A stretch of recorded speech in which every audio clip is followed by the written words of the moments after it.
Hi students, welcome back to our channel achieve excellence in commerce by Mansi Zaveri. તો આજે આપણે chapter number 5 હિસાબી સમીકરણ અને ધંધાના વ્યવહારો શીખવા જઈ રહ્યા છે। લેસન એકદમ ઈઝી છે। ચલો, તો હિસાબી સમીકરણ એટલે કે અકાઉન્ટિંગ ઇક્વેશન્સ, બરાબર। તો હિસાબી સમીકરણ કઈ રીતે બનેલું છે અને ક્યાંથી આવેલું છે તે આપણે વાત કરીએ પહેલા।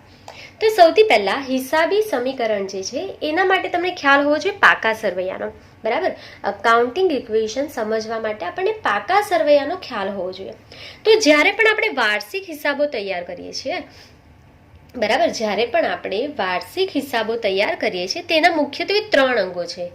જ્યારે પણ આપણે વાર્ષિક હિસાબો તૈયાર કરીએ છીએ તેમાં મુખ્યત્વે 3 વસ્તુઓનો આપણે સમાવેશ કરીએ છીએ, બરાબર। સૌથી પહેલા આપણે વેપાર ખાતું બનાવીએ છીએ, ત્યાર પછી આપણે નફા નુકસાન ખાતું બનાવીએ છીએ અને લાસ્ટમાં આપણે પાકું સરવૈયું તૈયાર કરીએ છીએ, બરાબર। તો વાર્ષિક હિસાબો બનાવતી વખતે 3 બાબતો મુખ્યત્વે મહત્વની બની જાય છે: વેપાર ખાતું, નફા નુકસાન ખાતું અને પાકું સરવૈયું।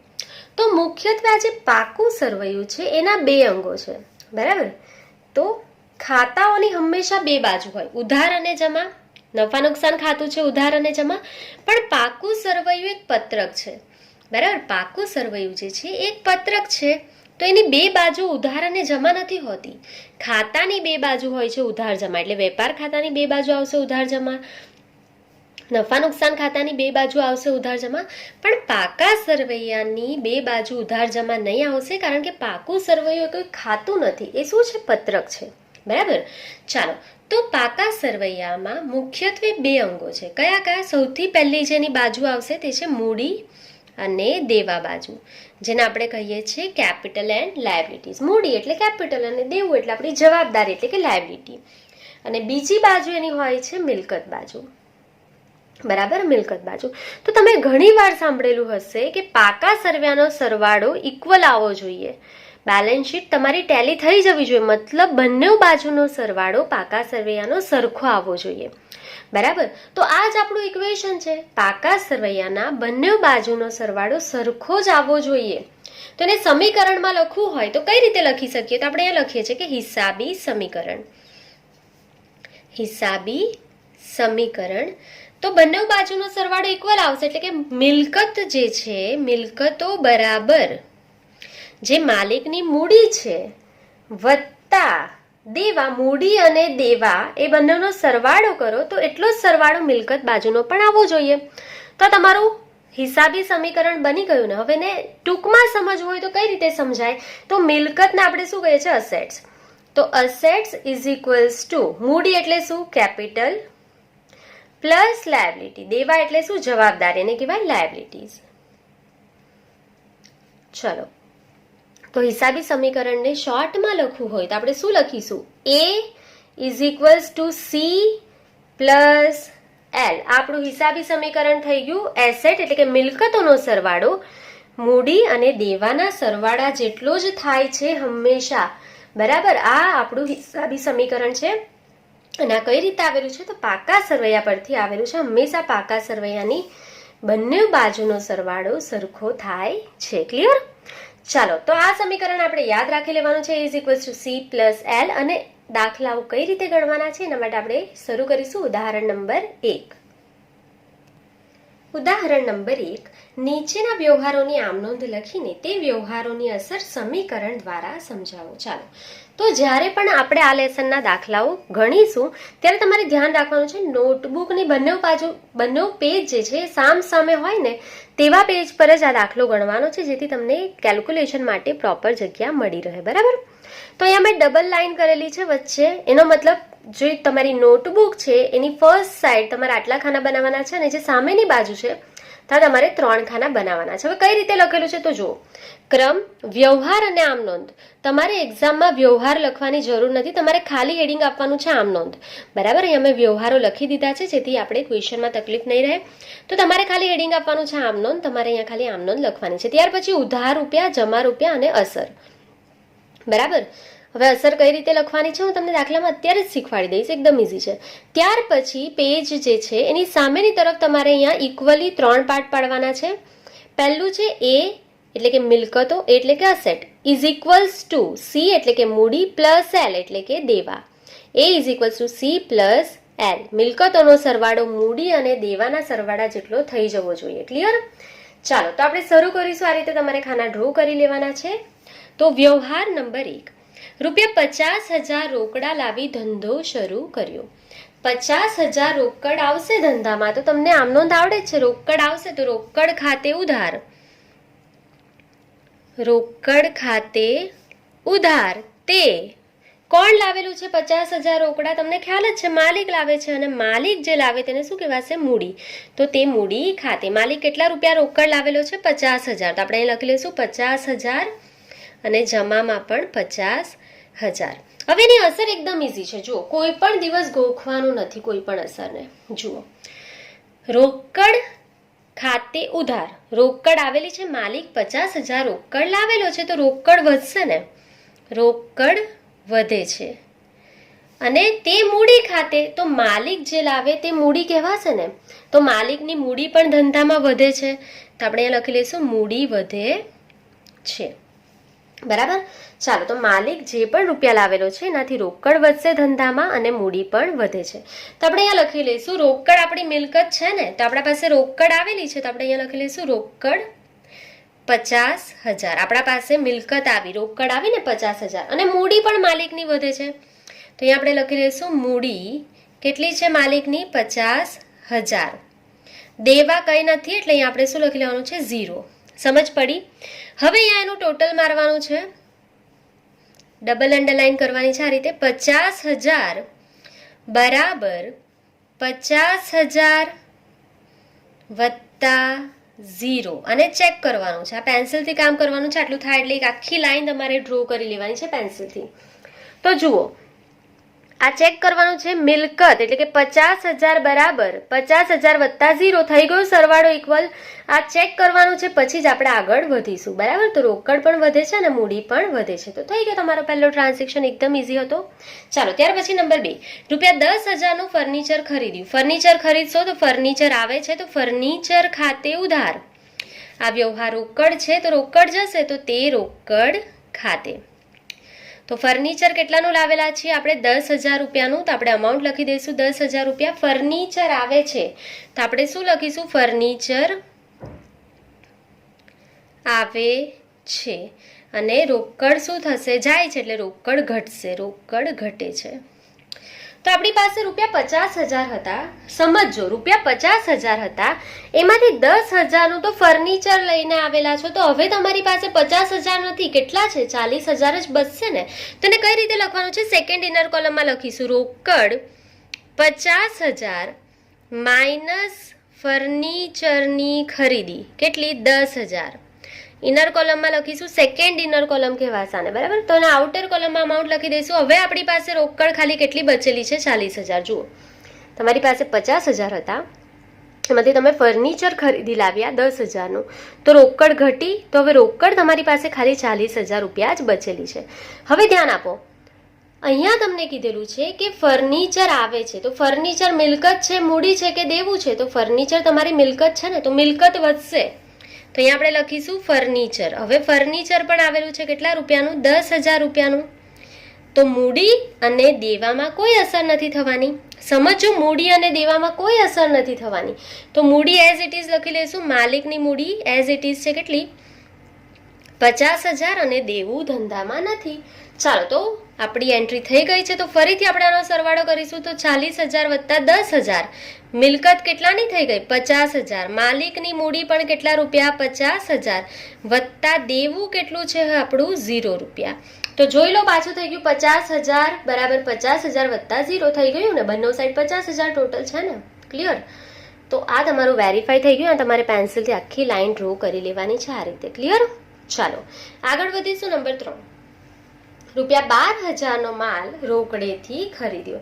12,000 નો માલ તમે રોકડેથી ખરીદેલો છે, તો માલ આવશે તો ખરીદ ખાતે ઉધાર, તે રોકડ ખાતે. તો આપણે લખી દઈશું ખરીદ ખાતે ઉધાર, તે રોકડ ખાતે.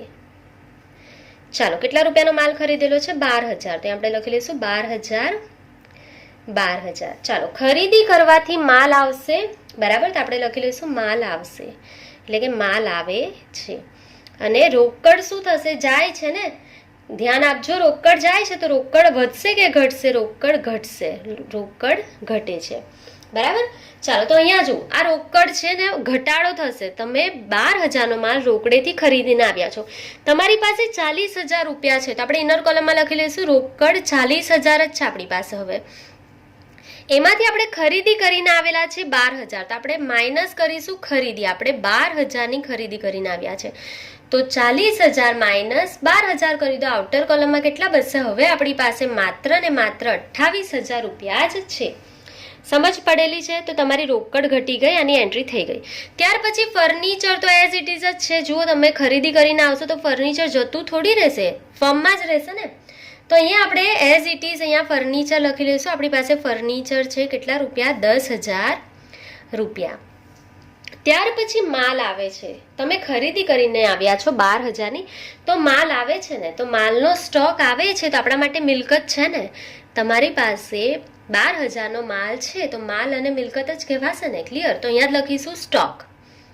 બરાબર. આપણે ખરીદી કરેલી છે, તો સ્ટોક અથવા તો ખરીદી 12,000ની આપણી પાસે હવે છે. હવે મૂડી અને દેવામાં કોઈ ચેન્જ નથી થયેલો. માલિકની મૂડી સેમ જ છે, 50,000 રૂપિયા જ છે, અને દેવા હજુ પણ 0 જ છે. તો હવે આપણે પાછો સરવાળો કરીશું. 28,000 વત્તા 10,000 વત્તા 12,000 એટલે 28,000 વત્તા 10,000 એટલે 38,000. 38,000માં 12,000 ઉમેરો એટલે ટોટલ કેટલું થઈ ગયું? પાછું 50,000. માલિકની મૂડી 50,000 જ છે, તો પાછી લખી લઈશું આપણે 50,000 વત્તા દેવા આપણા નથી, એટલે પાછું આપણે ટોટલ કરી લઈશું 0.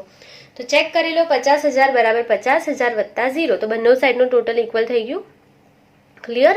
આ વેરીફાઈ કરવાનું છે, પછી જ આગળ વધીશું. બરાબર. સરવાળો ઇક્વલ થવો જ જોઈએ. ચાલો, ત્યાર પછી નંબર 4. રૂપિયા 8,000નો માલ બ પાસેથી ખરીદ્યો. તમે બ પાસેથી માલ ખરીદેલો છે, તો ખરીદ ખાતે ઉધાર માલ આવશે, એટલે ખરીદ ખાતે ઉધાર. આપનાર કોણ છે? બ. બરાબર. આ ઉધાર વ્યવહાર છે ને, બ આપનાર છે, તો બ જમા થઈ જશે તે બ ખાતે. ચાલો, કેટલા રૂપિયાનો માલ ખરીદેલો છે આપણે અહીંયા? 8,000 રૂપિયાનો. તો આપણે અહીંયા અમાઉન્ટ લખી દઈશું 8,000. 8,000. ક્લિયર? ચાલો, તો ખરીદ ખાતે ઉધાર. ખરીદી કરશો તો માલ આવશે, તો અહીંયા લખી લઈશું માલ આવે છે. હવે આપણે ઉધારથી ખરીદેલો છે બ પાસે, તો જો આપણી રોકડ નહીં જશે, આપણું દેવું વધશે. આપણે બને 8,000 રૂપિયા ચૂકવવાના થશે ને, તો આપણું દેવું વધશે. અહીંયા આપણે બને રૂપિયા ચૂકવવાના છે, તો અહીંયા દેવું વધે છે. બરાબર. ખાસ ધ્યાન રાખજો, આપણું દેવું છે બને આપણે 8,000 ચૂકવવાના છે. આપણે એના પાસે 8,000નો માલ ઉધારથી લઈને આવેલા છીએ. ઇઝી છે.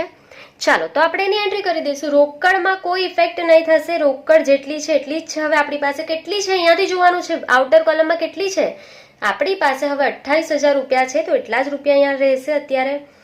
હવે ફર્નિચર 10,000નું છે, એ પણ એઝ ઇટ ઇઝ રહેશે. ફર્નિચર 10,000.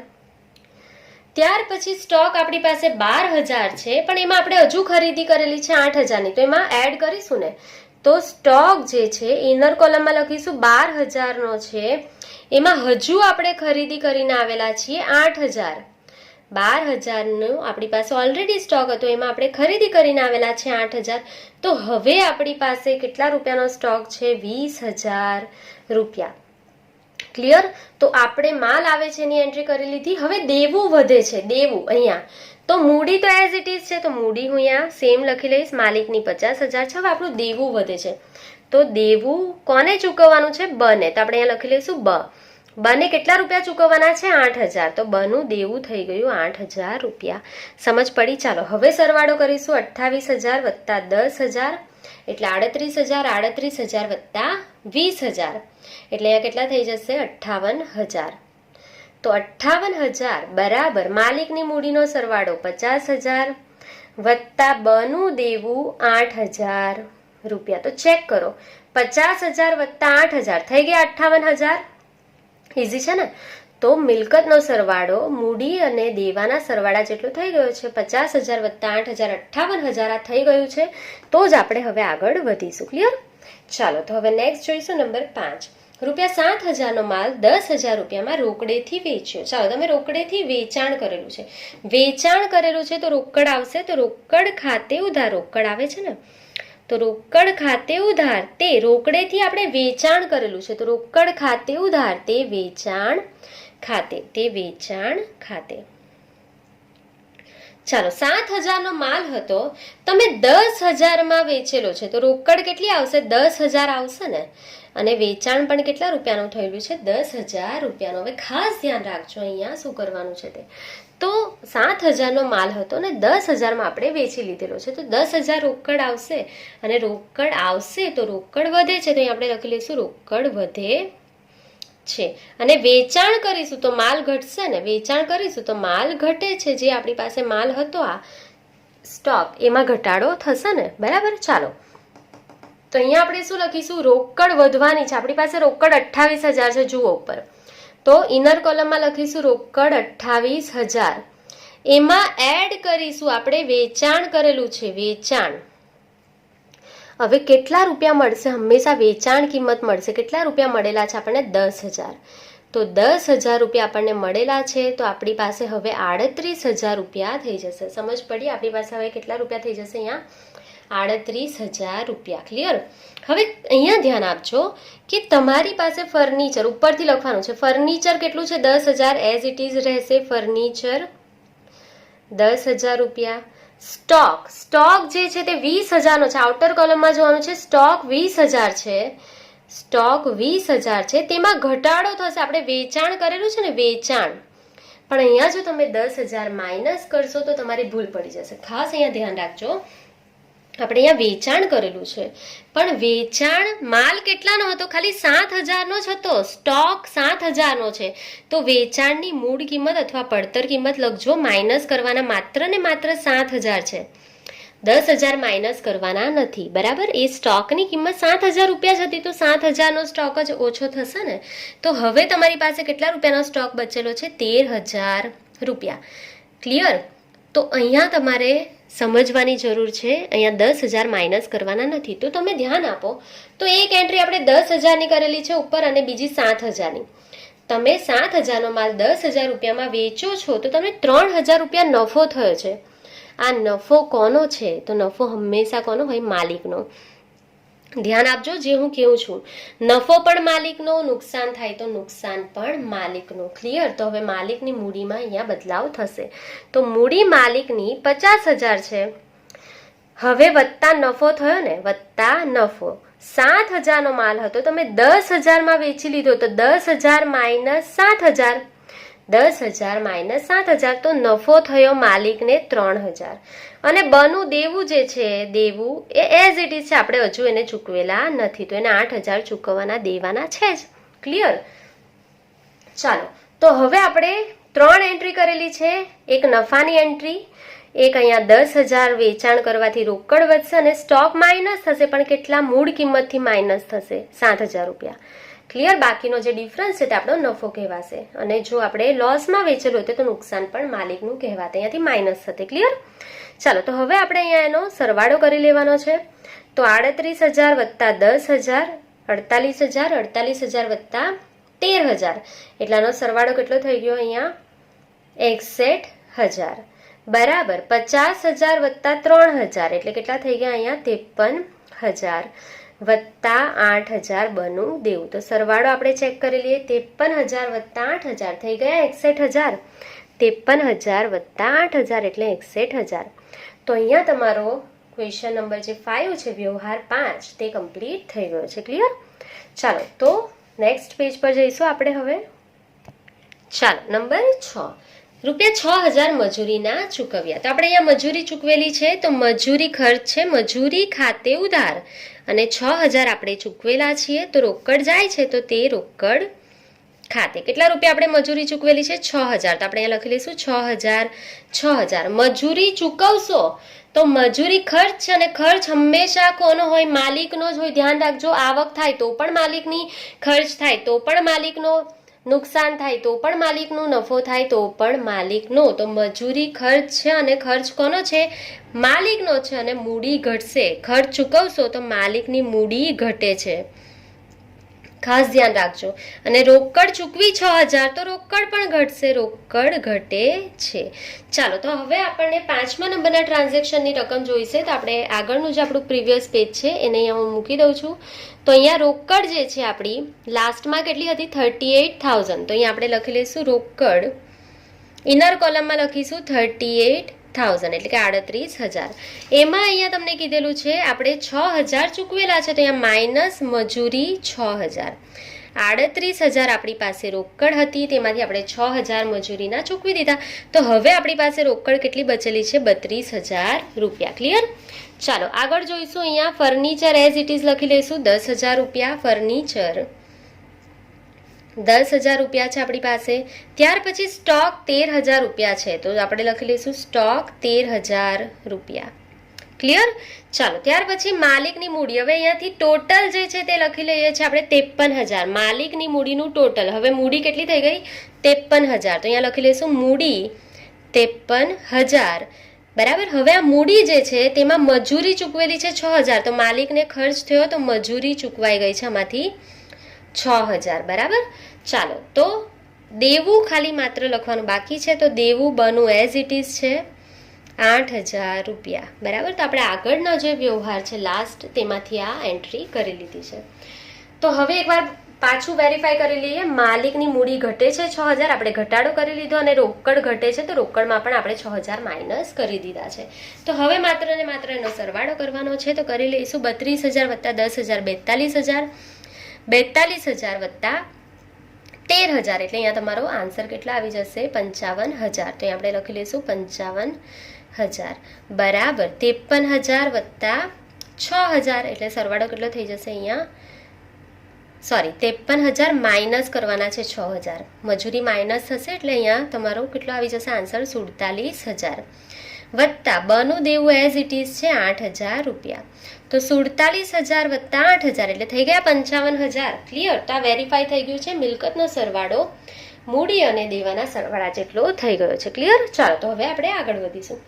1,000 રૂપિયા મજૂરીના ચૂકવવાના બાકી. તો મજૂરી ખર્ચ છે, તો મજૂરી ખાતે ઉધાર ચૂકવવાના બાકી છે, તો રોકડની જગ્યાએ શું લખશું? તે ચૂકવવાની બાકી મજૂરી ખાતે. કેટલા રૂપિયા ચૂકવવાના બાકી છે? આપણે 1,000 રૂપિયા. તો આપણે અમાઉન્ટ લખી દઈશું. તો હવે મજૂરી ખર્ચ થયો, મજૂરી ખર્ચ થશે તો આપણી મૂડી ઘટશે. હંમેશા ખર્ચ કોનો હોય? માલિકનો હોય, ધ્યાન રાખજો. બરાબર. તો અહીં આપણે શું લખશું? મૂડી ઘટે છે. ખર્ચ થવાથી મૂડી ઘટે છે. હવે આ તો ચૂકવવાની બાકી છે, ચૂકવવાની બાકી છે તો મિલકત કે જવાબદારી? તો આપણે કોઈને રૂપિયા ચૂકવવાના બાકી હોય તો આપણી જવાબદારી કહેવાશે ને. એટલે આપણું શું વધે છે? દેવું વધે છે. આપણે 1,000 રૂપિયા મજૂરીના ચૂકવવાના બાકી રાખેલા છે તો આપણું દેવું વધશે. બરાબર. અને મૂડી ઘટશે. તો મિલકતોમાં કોઈ અસર નથી થવાની. મિલકત એઝ ઇટ ઇઝ છે તો આપણે લખી લઈશું રોકડ આપણી હવે કેટલી છે? આઉટર કોલમમાં 32,000, furniture 10,000, stock 13,000 as it is જે છે તે આપણે લખીએ છીએ. આપણી મિલકતમાં કોઈ ફેરફાર નથી. મૂડી આપણી અહીંયા કેટલી છે? મૂડી 47,000 છે. હવે અહીંયાથી લખેલી છે આપણે મૂડી આપણી 47,000 છે. બરાબર. હવે એમાંથી મજૂરી ખર્ચ છે, માઇનસ કરીશું. મજૂરી 1,000 આપણે ચૂકવવાની છે. દેવું હવે માત્ર ને માત્ર બનું નથી, બનું તો 8,000 છે જ, પણ વત્તા ચૂકવવાની બાકી મજૂરીનું દેવું પણ થઈ ગયું અહીંયા. બરાબર. દેવું ચૂકવવાની બાકી મજૂરી કેટલી? 1,000 રૂપિયા. તો હવે આપણે આનો સરવાળો કરી લઈશું. તો મિલકતનો સરવાળો એઝ ઇટ ઇઝ છે 55,000 બરાબર 47,000 માંથી 1,000 માઇનસ કરી દો તો કેટલા થઈ ગયા? 46,000 ને 8,000 માં 1,000 એડ કરો એટલે 9,000 રૂપિયા. તો 46,000 વત્તા 9,000 એટલે 55,000 રૂપિયા થઈ ગયા. થઈ જાય એટલે તમારે આખી લાઈન પેન્સિલથી ડ્રો કરી લેવાની છે. ક્લિયર? ચાલો, તો અહીંયા આપણું કમ્પ્લીટ થાય છે વ્યવહાર નંબર 7. હવે નેક્સ્ટ જોઈશું નંબર 8. કમિશનના રૂપિયા 4,000 રોકડા મળ્યા. તો કમિશન આપણને રોકડમાં મળી ગયું છે તો રોકડ આવશે ને. રોકડ આવે તો રોકડ ખાતે ઉધાર અને કમિશનના મળેલા છે. કમિશન આવક છે તો તે કમિશન ખાતે. ચાલો, તમને કેટલા રૂપિયા મળેલા છે? 4,000 રોકડા મળેલા છે તો આપણે અમાઉન્ટ લખી લઈશું 4,000. બરાબર. તો રોકડ આવે છે તો રોકડ વધે છે, રોકડ વધે છે અને કમિશન આવક થઈ, જો મેં તમને કીધું છે ખર્ચ થાય તો પણ માલિકનો, આવક થાય તો પણ માલિકની, નફો થાય તો પણ માલિકનો, નુકસાન થાય તો પણ માલિકનો. તો કમિશનના 4,000 મળેલા છે તો એ માલિકના જ કહેવાશે ને. તો માલિકને પૈસા મળશે આવક થવાથી, તો મૂડી વધે છે. માલિકની શું વધશે? મૂડી વધે છે. બરાબર. ચાલો, તો રોકડમાં વધારો કરવાનો છે, મૂડીમાં વધારો કરવાનો છે, તો કરી દઈશું રોકડ. ઇનર કોલમમાં લખશું વધારો કરવાનો છે એટલે 32,000 વત્તા કમિશન. કેટલા રૂપિયા મળેલું છે? 4,000. તો 32,000માં 4,000 એડ કરીશું એટલે કેટલા થઈ ગયા? 36,000 રૂપિયા. ફર્નિચર અને સ્ટોક એઝ ઇટ ઇઝ છે, આપણે લખી લઈશું ફર્નિચર 10,000 રૂપિયા, સ્ટોક 13,000 રૂપિયા. હવે માલિકની જે મૂડી છે તે પણ વધવાની છે. તો હવે માલિકની મૂડી કેટલી છે? નીચે જો કેટલી છે? 46,000.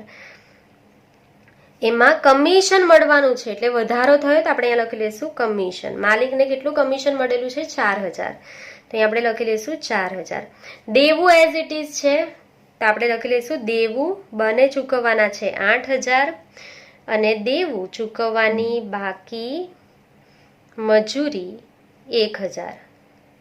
ચાલો, તો સરવાળો કરીશું 36,000 વત્તા 10,000, 46,000, 46,000 વત્તા 13,000 એટલે કેટલા થઈ ગયા? અહીંયા 59,000, 59,000 બરાબર 46,000 વત્તા 4,000 એટલે 50,000 વત્તા 8,000 વત્તા 1,000 એટલે 9,000. તો ચેક કરી લઈએ. 50,000 વત્તા 9,000 59,000 થઈ ગયા.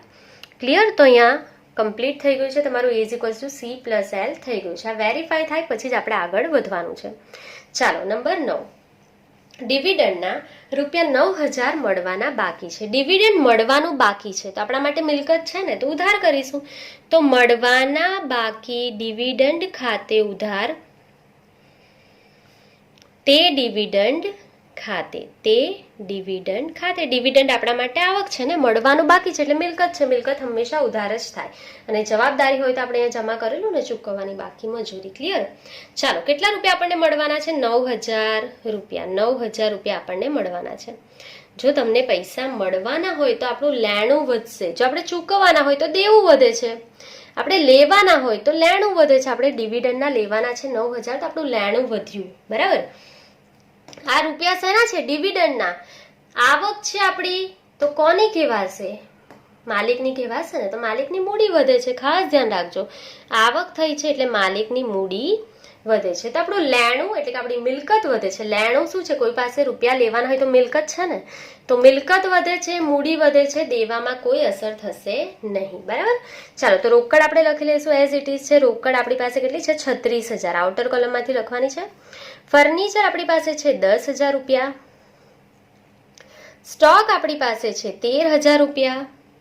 હવે મળવાનું બાકી ડિવિડન્ડ, આપણા પાસે ડિવિડન્ડના રૂપિયા આવવાના છે 9,000 તો એ આપણી મિલકત છે. તો આપણે અહીંયા લખી લઈશું 9,000 રૂપિયા. માલિકની મૂડી હવે અહીંયા કેટલી છે? 50,000 રૂપિયા છે. બરાબર. હવે કમિશન અને ડિવિડન્ડ મળવાનું છે. બરાબર. કમિશન અને ડિવિડન્ડ એટલે આપણે મૂડી પહેલા લખી લઈશું 50,000 રૂપિયા છે. તેમાં એને ડિવિડન્ડ મળવાનું છે 9,000 એટલે આપણે અહીંયા લખી લઈશું ડિવિડન્ડ કેટલું? 9,000 રૂપિયા. દેવામાં કોઈ ફરક નથી પડવાનો તો દેવું એઝ ઇટ ઇઝ લખી દઈશું. બને આપણે 8,000 ચૂકવવાના છે અને ચૂકવવાની બાકી મજૂરી 1,000 રૂપિયા છે. તો હવે આપણે એનો સરવાળો કરી લઈશું. 36,000 વત્તા 10,000 વત્તા 13,000 રૂપિયા વત્તા 9,000 રૂપિયા એટલે કે 59,000માં 9,000 હજુ એડ કરો એટલે કેટલા થઈ જશે? 68,000 એટલે કે 68,000 રૂપિયા.